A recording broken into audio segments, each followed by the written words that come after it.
ZMTV. Streaming on demand at zmonline.com. Birdy, it's lovely to meet you in real life. And you. Thank you for coming to New Zealand, because it's a real it's a real commitment, because I've just come back from England. I was over there recently, and it takes days to get here. I know. Yeah, the flight was crazy, but I'm actually so happy to be here. Really excited. Well, because we fell in love with you, like immediately. So New Zealand must be are we sort of like up there with best fans in the world? Definitely. No, I'm so happy to be here, and it's really beautiful. So, but sad it's only for like 2 days, and then I'm leaving. That's crazy, to come all the way to Hobbiton at the bottom of the earth for 2 days. It's just crazy.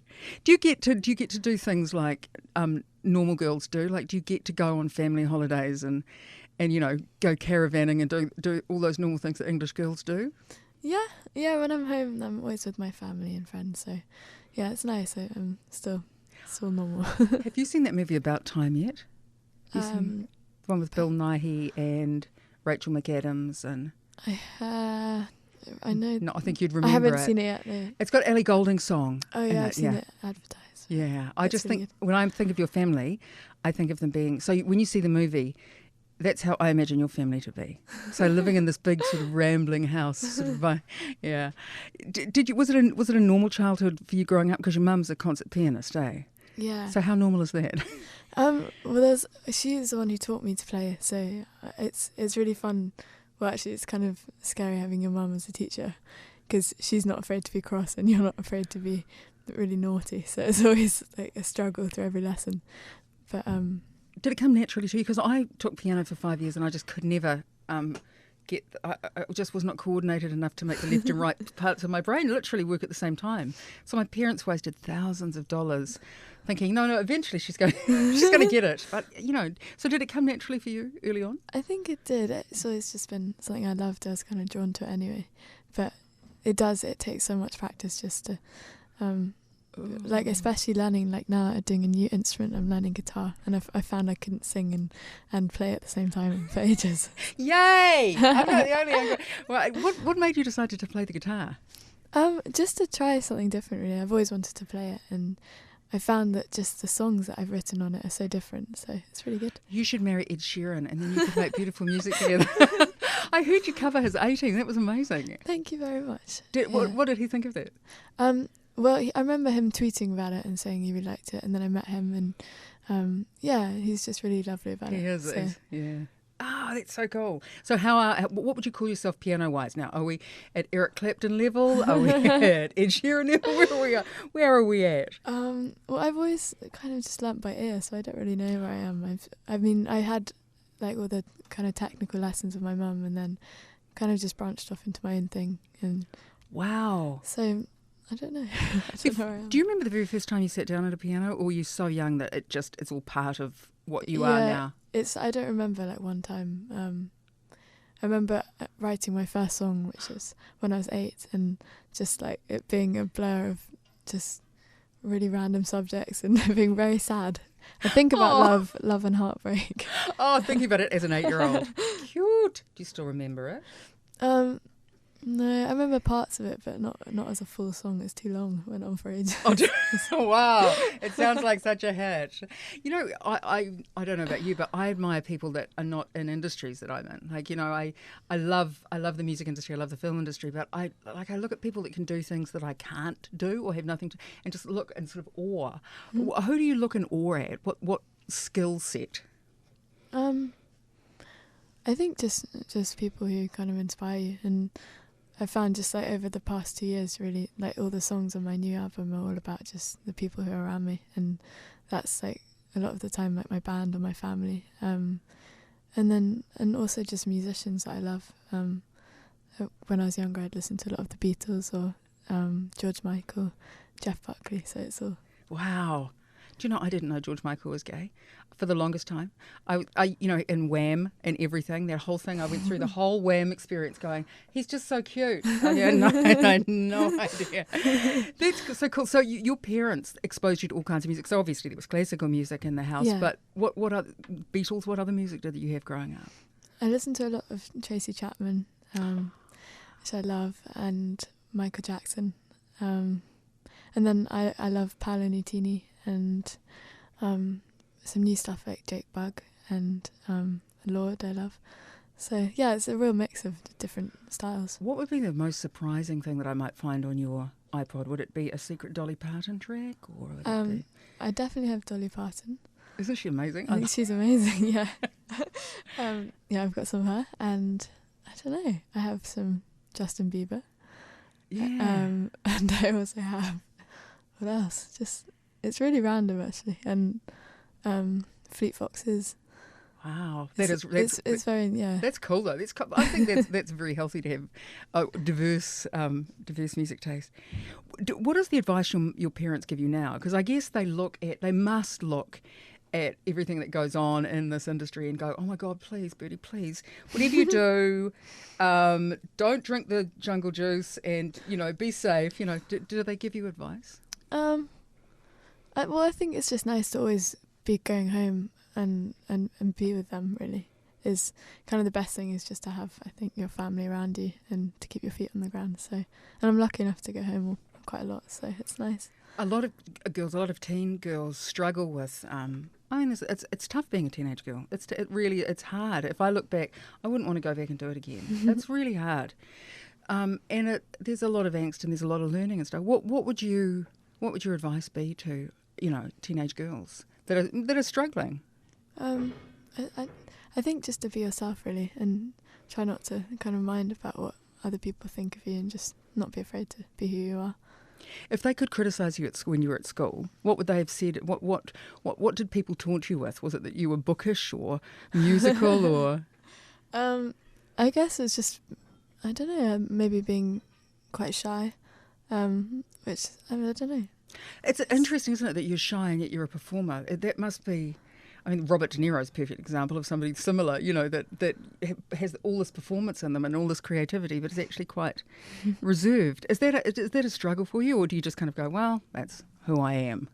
Yeah, I think it's important just to not be worried about that. And yeah, for me, it's all about the music. So, and once I'm playing, I love it, and it's kind of where I'm most comfortable. So, who are 3 women, other than your mother, because I know you'd mention your mother, but who are 3 women that you would read what they had to say? You'd actually sit down and read some, like if they wrote a blog or something, you'd think, yeah, no, I want to read that because that's going to be important to me.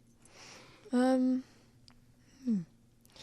think for me it'd be probably, I'm a huge fan of Adele, and I think she's just a really wonderful person. And I was admire her because when she's on stage, she's just got this really powerful kind of aura, even though she's kind of reserved at the same time. Who else?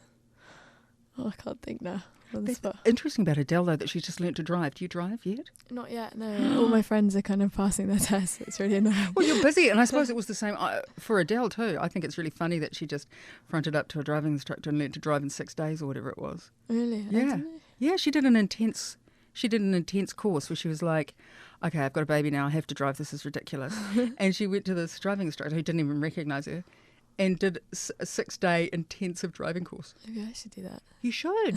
You should. You should. Because if you're going to do it, I didn't learn to drive till I had 3 children when I learned how to drive. And then I kept thinking, oh, God, this was so easy. I should have done this years ago. So you should. You should, over Christmas, you should just go, right, I'm going to do this. I really need to. What have you got planned for Christmas? Is it a family Christmas for you guys? Yeah, it always is. I've got a huge family, so lots and lots of cousins, and we all live really close. So. Oh, do you? Yeah, we all live really close to each other, and so everyone kind of piles into one house. And sort of like a kibbutz commune type situation. How cool.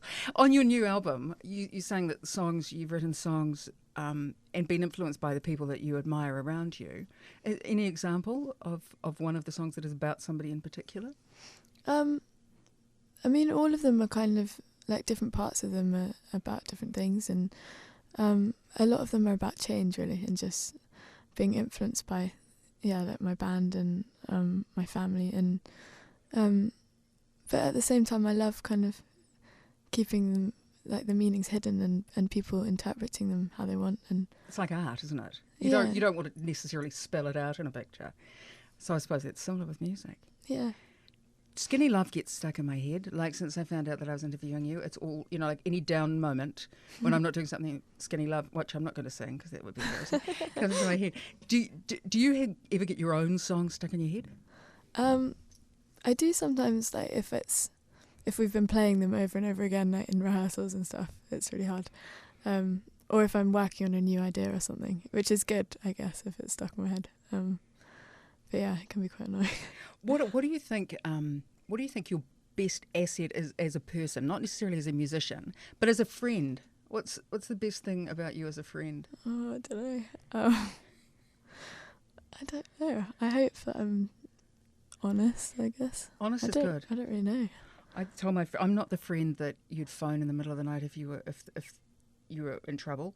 I'd be like, I'm sleeping. Okay, so just go away and call me back at 9. But what would your friends say about you? If your friends had to say one thing about you, what do you think they'd say? Oh God, I have no idea. I mean, it was nice because on the weekend when I was at home the other day, I got to go and see them all and spend lots of time, and it's really important just to like keep in touch with them. So oh yeah, I guess I don't know what they'd say. Is it easy for you to make new friends, or is it all about sort of now like, are you my friend or are you Birdy's friend? You know? Well, at school I found it it was nice because I grew up with all of them, so they kind of knew me, and you can always tell when someone's not completely true. So yeah, that's true. That's all right. What are the things that you don't like? If you could change anything about yourself, and you can't, you have to be yourself, like we were saying. But if there was anything you would change about yourself, what would it be? What's your fatal flaw? What's your fatal flaw? I've got so many of them. I'm really clumsy. Are you? Yeah. That's endearing, though. Clumsy's endearing. But I don't know. I'd quite like to be able to dance, or like and not be clumsy. That'd be good. Good thing though about playing the guitar is nobody expects you to dance. Yeah, that's quite good. I can stand and not look awkward. Next time I interview Ed, I've got to say to him, is that why you play the guitar, because you want to dance? Because I just can't imagine him dancing at all. Yeah. So where do you go from here? So we're really excited about your concert today. And then where are you off to in the next couple of days? Because it's just 2 days here and then gone. Yeah. Well, I'm going to Australia. Oh, it's not as good. You won't like it at all. Just stay here. I'd love to stay here. I wish we were here for longer. Yeah. And then we're going home for a bit, and then next year I'm doing like a European tour, Fantastic. going to America, which is going to be really fun. So have America reacted to you yet? Because it's such a strange market, eh? It's like Ed was saying that he just wanted to play Madison Square Garden, and he just has. Yeah. But it's like it's its own identity, isn't it? America. It's completely different from the rest of us. Yeah, it's so different. Well, the album's not out yet, so it's coming out at the beginning of next year. Wow. Which is fun. But Skinny Love's starting to be played over there, which is really cool. So it's exciting. That is exciting. Isn't it weird, though? I always think this is weird that songs come out, like Lord's Royals came out here, and now it's just getting to, in the UK, it's like, wait, that was like a year ago. Is it strange having that staggered kind of success? It's weird. It's kind of like when your head's so into like all the new stuff and then kind of going back to it's really strange. But yeah, it's fun. It's really exciting. Of all the people that you've met in this industry, and then you would have met a lot of them, who have you met that you've thought, oh my God, I'm so glad they're as nice as I wanted them to be? I think it'd probably be Ed Sheeran when I met him, just because he's so down to earth, and I really love that. And watching him play is like so amazing with the audience and crowd. So, yeah. I love that he wears the same clothes every time you see him. Like, that's the same T-shirt I saw you in 2 years ago. It's like, yeah, right. Hey, Birdy, it is so delightful to have you. Thank you for coming all the way here to see us. Thank you for doing the concert today, and it's really exciting for us. Thank you so much for having me. You've got to come back next time for longer than 2 days. Yeah, I'd love to. Sweet. Thank you. Thanks. ZMTV. Streaming on demand at zmonline.com.